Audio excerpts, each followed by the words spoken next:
It's great to have you with us, and obviously you're quite a big figure here in Edmonton.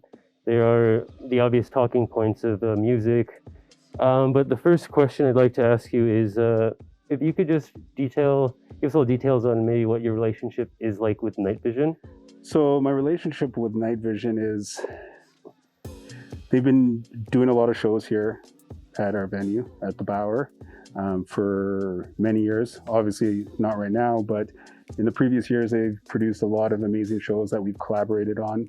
We both have the same vision in terms of like musical concept and community and bringing people together based upon proper house music. Mm-hmm.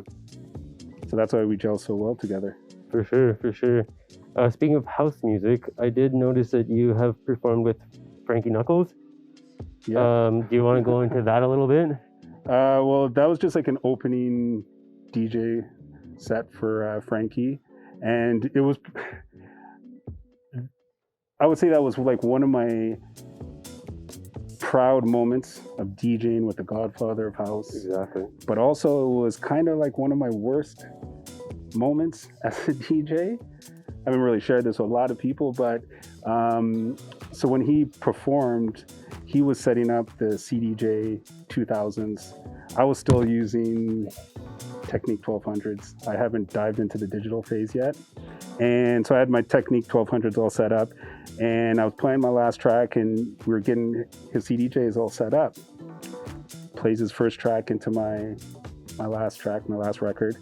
And now we're just moving stuff around to get a second CDJ in place. Mm-hmm. When we're doing that, I accidentally hit the cue button on his track that he was playing for the crowd.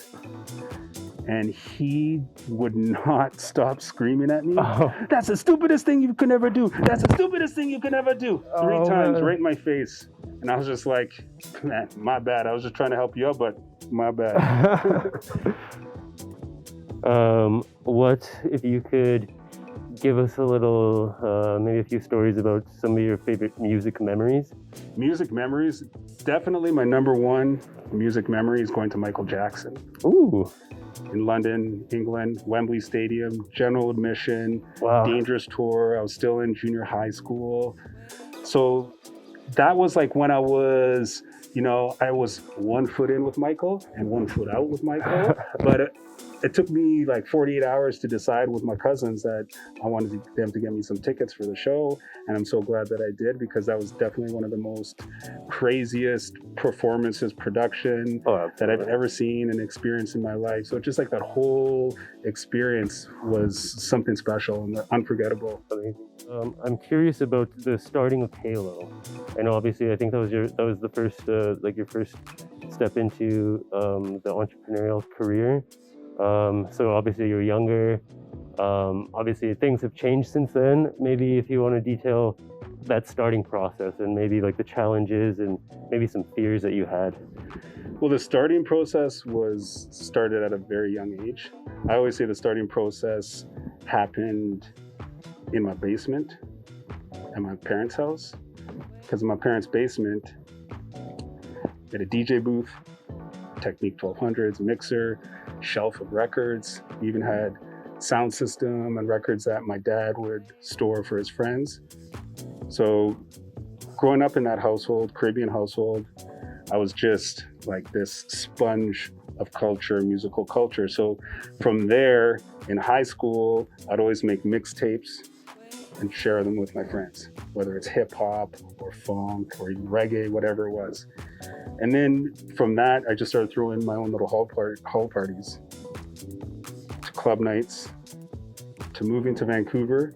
And then from Vancouver, with me and my business partner, who's currently my business partner now, Sal, we both moved to Vancouver. And from there, we came back to Edmonton and wanted to open up our own business and just do it like full time instead of just doing club nights and parties here and there. Mm-hmm. And when we came back to Edmonton, we were just driving down Jasper Ave, and Jasper Ave at the time was so desolate, there was nothing going on. And we actually were really intrigued by the entranceway coming down to this building, how you'd have to walk down some stairs to get to the space. And we also really liked just the concept of downtown. It's just like, you go to the major city, you always want to hang out downtown. So we're like, this is where we want to try opening up our first business. So you know what? We just kind of went through it, just not really knowing like how to do it properly, but we had a huge support network, which we're super grateful for. So that really like kick-started everything for us. And then after that, when things started slowing down, then you really had to figure things out. Mm-hmm. And then I know you are a runner. When's the last time you ran a marathon? Well, I haven't ran a marathon before. I've only done a half marathon. Oh, okay. You know, I don't know if I would want to do a full marathon. I think I'll just stick to half. That's what my knees say. For sure. Just stick to the half. And I want to challenge you to a race if you would accept. What kind of distance we talking? Whatever you want. I'm up for it if you are. Oh man, no problem, man. All right. That's a challenge accepted, my brother. Yeah, we're gonna race for sure.